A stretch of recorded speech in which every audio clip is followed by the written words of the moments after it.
Hi everyone. Today I am going to summarize the book Getting Things Done, written by David Allen.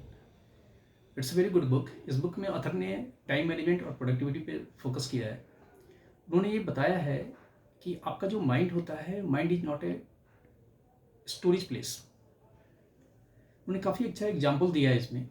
Example के तौर पे उन्होंने ये बताया है कि एक बार आइंस्टीन साइंटिस्ट के पास एक उनके कलीग गए और उनसे आइंस्टीन से उनका फ़ोन नंबर पूछा. फाइनली आइंस्टीन ने बोला कि ये फ़ोन नंबर मेरे पास याद नहीं है. तो जो उनके कलीग थे, ही वॉज मेकिंग फन कि you are the great physicist and you are still आपको अपना फ़ोन नंबर याद नहीं है. तो फिर आइंस्टीन का जवाब ये था कि मेरा माइंड आइडिया क्रिएट करने के लिए है, माइंड में स्टोरेज करने के लिए मेरे पास उतना जगह नहीं है. सो ह्यूमन माइंड भी ऐसे ही काम करता है.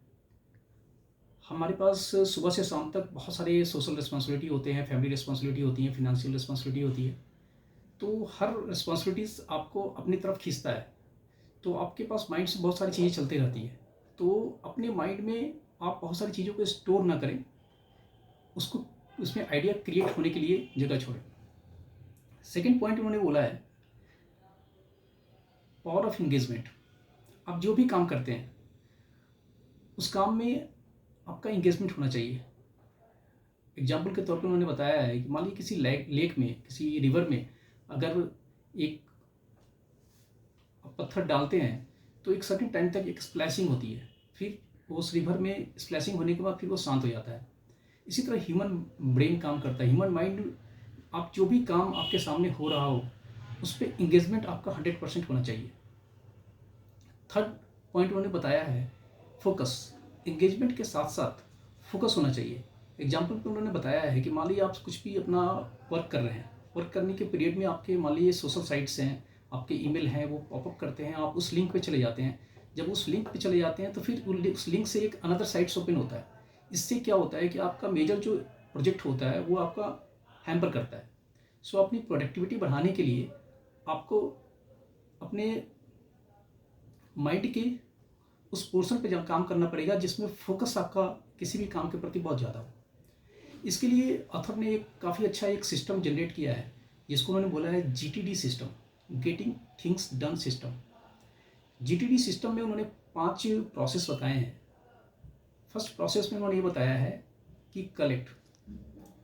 होता क्या है कि ह्यूमन लाइफ में कभी कभी हम लोग के पास ऐसा होता है कि मान लीजिए हम लोग माइंड में ये सोचते हैं कि शाम को इनको कॉल करना है या इनका बर्थडे विश करना है या हमको ये प्रोजेक्ट कंप्लीट करने हैं. लेकिन अपनी इंगेजमेंट के चलते हम कभी कभी उस चीज़ों को भूल जाते हैं. तो ऑथर ने इस चीज़ को बोला है कि आपके पास जो भी काम आ रहे हैं, जो भी वर्क आ रहे हैं या जो भी आपके पास शेड्यूलिंग आ रही है उसको आप स्टोरेज कीजिए. स्टोरेज इन द सेंस कि आप अपने ब्रेन में स्टोर ना कीजिए किसी फिजिकल, जैसे any.do आप किसी ऐप पे अपना स्टोरेज कर दिए जो भी आपके पास काम हो. सेकंड सिस्टम में बताया उन्होंने, फर्स्ट सिस्टम में आप कलेक्ट कीजिए जो भी आपके पास वर्क शेड्यूल है या जो भी चीज़ें आपको करनी है उसको कलेक्ट कीजिए और पॉइंट में नोट कीजिए. सेकंड पॉइंट में उन्होंने बताया है प्रोसेस. सेकंड में आप उस चीज़ को देखिए कि जो भी वर्क आपको कंप्लीट करने हैं क्या ये आपके लिए बेनिफिशियल है या नहीं, या एक्शनेबल है कि नहीं. उसके बाद से आप उसको डिसीजन लीजिए. थर्ड प्रोसेस में उन्होंने ये बताया है कि इसको फर्स्ट में आप कलेक्ट किए, सेकंड में आपने प्रोसेस किया, थर्ड में आप उसको ऑर्गेनाइज कीजिए. ऑर्गेनाइज करने का मतलब ये है कि जो भी आपने काम वर्क शेड्यूल किया है किसी को डेलीगेट करना है या वो खुद से कंप्लीट करना है, उसको आप ऑर्गेनाइज में डालिए. फोर्थ पॉइंट उन्होंने बताया है आप उसकी रिव्यू कीजिए. मान लीजिए फर्स्ट में आपने कलेक्ट किया, उस चीज़ को प्रोसेस किया कि वेदर इट इज़ एक्शनेबल और नॉट. थर्ड में उसको ऑर्गेनाइज किया कि आपको इसको डेलीगेट करना है या खुद से कंप्लीट करना है. फोर्थ में आप उस चीज़ को रिव्यू कीजिए. और फिफ्थ पॉइंट में उन्होंने बताया कि आप इस वर्क को कंप्लीट कीजिए. तो ये जनरली उन्होंने 5 पॉइंट्स में GTD सिस्टम को डिस्क्राइब किया है और इसको काफ़ी अच्छी तरह से डिस्क्राइब किया गया है. अगर आपको बहुत ज़्यादा इसमें डीप में जाना है तो you can read the book. It's a very good book. Thank you.